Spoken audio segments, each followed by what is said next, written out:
Atlas Intel. Atlas Intel has been posting over and over and over again, like, hey, did you know the race is actually like like neck and neck? Completely out of line with what every other bit of polling data I've seen has said. Yeah, here, final Atlas poll. It makes me wonder if they're deliberately fudging the numbers a little bit for some kind of like poly-market related reason. I don't trust any of these bitches anymore. Do you have any idea how easy it would be to sway the outcome of like a poly-market like betting pool by fudging your polling data? You could make millions doing that, and you would never be found out for it. It's not like sports rigging where, you know, a couple like key mistakes you get found out for and that can unwind the whole investigation or whatever. In this case, you can just be like, oh, sorry, polling data was wrong. Yorp. Atlas Intel was the #1 most accurate pollster in 2024. Yeah, I know, they say so at the top of their fucking page. Doesn't really tell you that much though. This pollster recently was posting New Jersey polls where they showed it was way closer than every other poll, but people noticed they were polling black people with 40% Republican, when in 2024 only 15% voted GOP. Look, just all I'm saying is that nowadays I feel like the odds are pretty decent. I mean, at the very least, there's like, you could reasonably argue that a lot of, there is a greater than ever before motivated bias in polling. Now that everything is being gambled on all the time, it's really easy to influence betting poll. Like, for instance, you guys saw the tweet from Polymarket where they said that Cuomo's odds just surged in the betting market. And what they went from, Cuomo went from like 3% chance of victory to 5% chance of victory.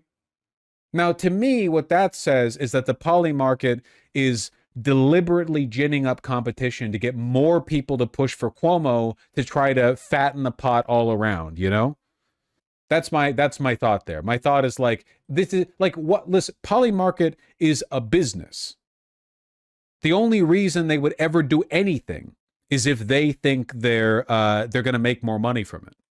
Gambling will end civilization. I agree. It's degenerate. It really, it's degenerative to the human spirit. I think that gambling should be outlawed completely. You can do your gambling with your friends. I don't give a fuck if you're playing poker or whatever, but like, holy shit, you know, everyone's sports betting every nanosecond of everything. No, fuck that. This should all be illegal. Yeah, look at this. Look at this. From the Poly Market. Zohran Mamdani crying. Great, phenomenal. Mamdani's odds collapse in the New York City mayoral election. If he continues falling at the rate he has the past 24 hours, Cuomo would be the projected winner. Look at that. Collapse. The only reason they do this is to fatten the betting pool. If people think that the election result is a done deal, not as many people are going to place bets. Why place a bet for Mamdani if you could turn $1 into $1.06? Why place a bet for Cuomo if you think that the odds are fucked? You make the most money when it's kind of dead heat. It's manufactured. So what if some pollsters cut a back alley deal with the poly market and they're like, oh no, yeah, for sure, I'm gonna make it look like it's more of a dead heat than it actually is, you know? Now, I'm not saying that they did that. Atlas Intel did that for sure. I can't prove it. I don't have any evidence that they've done that. But stuff like that makes me suspicious. There's a bunch of, you know, there's a bunch of negative correlations. Bro, this was the same convo as 2024, come on, man. No, it wasn't. Wait, no, it wasn't. Are you fucking retarded? In 2024, the point that I was making is that a bunch of pollsters might just be using aggregate data that they're pulling from like existing polling. Like basically that all of them were working off the same data set and were using confirmation bias to like only accept results that were tuned to the outcomes they were looking for. That's not the same as what I'm saying now.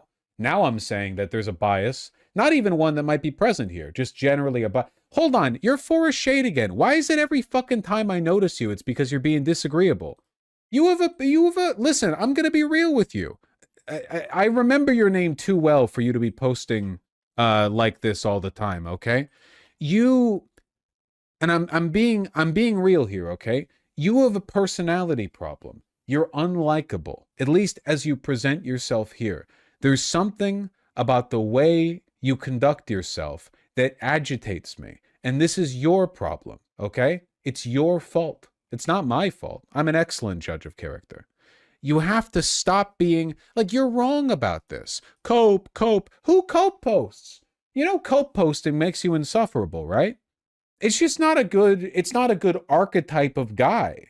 Oh, cope. You weren't even engaging with me fairly. You misattributed my argument. You didn't understand it properly. So because you reflexively disagreed with me, you misinterpreted my argument, and then you wanted to say, well, the only reason we could disagree is because he's emotionally biased, he's wrong on this, blah, blah, blah. Engage with what I'm saying.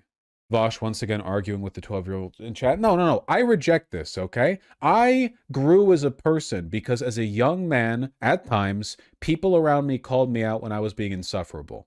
I reject the assertion that because it's possible that people in chat might be young or trolling or whatever, that there are no learning lessons that can be taken or what. Listen, I understand the world is, it's a big scary place now. The world is different. These dynamics have shifted. It's odd. I understand. I don't disagree, but I still think you should try your best to promote pro-social behavior. This individual gets on my nerves sometimes. That's all I'm pointing out. I'm just trying to point that out, and maybe they don't care, and okay, whatever. Maybe we argue in the future, but maybe they do and they change, and that's all I'm saying. That's all we can do. That's all we can do. Vaush, you're getting baited, man. Just ignore him. Dennis the Peasant, I find you as much as, if not more, unpleasant than Forrest the Shade. And what you've said now is unpleasant. I'm getting baited? Well, I apologize, I thought that I had some experience doing my job. I didn't realize that diatribes where I get to engage in entertaining monologues were actually detrimental to my brand. I apologize. No, you're right. I should never engage with chat in a hyperbolic manner, which, disregarding the imagined sincerity of the person who I'm talking to, which I can never know, by the way, is still entertaining to a broader audience. I should just clam up. What? Why? Because you don't want to hear it? Is it perhaps because you see in my criticism of Forrest the Shade a bit of my perceived insufferability in you? Do you want me to just, never criticize the people in chat? Because you know that eye would be turned towards you? People, it's the debating it's like with the cope thing, you find these internet terms and you apply them like a stamp. You got annoyed with me because I didn't like your Trump impression. I think that's a little different. Dennis the Peasant, you're forgetting something, and it's that my memory works pretty good when it comes to being annoyed with people. That was not, in fact, the main thing that I dug in at you for. I recall. Don't even get me on this. And I know you're one of those motherfuckers where half your chat messages begins with VAUSH, okay? You make yourself too present. You're under the eye too much. We're not doing this.